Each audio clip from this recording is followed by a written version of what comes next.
মাঙ্গলিক আশীর্বাদ না অভিশাপ? মাঙ্গলিক শুনেই বাড়ির লোক প্রথমেই ভয় পেয়ে যাচ্ছে। মাঙ্গলিক করে বাপরে কি হবে? মাঙ্গলিক এটা কোনো দোষই নয় আসলে। মঙ্গল যদি তোমাদের জন্মছকে 1, 4, 7, 8, 12 নম্বর ঘরে অবস্থান করে লগ্নের, তাহলে তুমি হয়ে গেলে মাঙ্গলিক।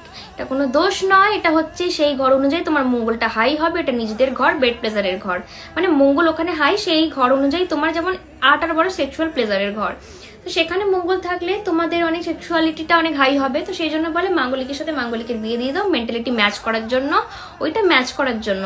কিন্তু প্রাচীন যে পণ্ডিতরা এই জিনিসটা তো বলবে না, ওটা ভয় দেখিয়ে দেবে। ভয় দেখিয়ে দিলে সেখান থেকে একটা অ্যামাউন্ট নিতে পারবে যে একটা পুজো পাঠ করতে হবে, এটা করতে হবে, তবে মঙ্গল দোষটা, মঙ্গল এটা দোষ, এটা ক্যান্সেল হয়ে যাবে।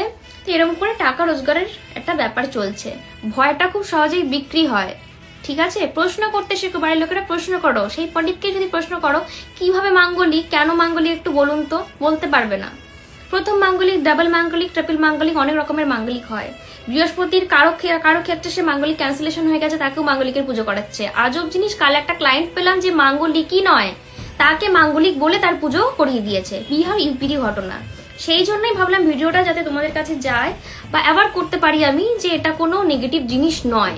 সেই হাউস রিগার্ডিং তোমার এনার্জি বেশি রয়েছে, মাঙ্গলিক বলেই তুমি লাইফে কিছু অ্যাচিভ করতে পারবে। बधाई हो अगर तुम मांगलिक हो तो। और एरकमই হিডেন সিক্রেট জানার জন্য আমাকে ফলো করে নাও অ্যাস্ট্রো বাই স্বস্তিকাকে। নমস্কার।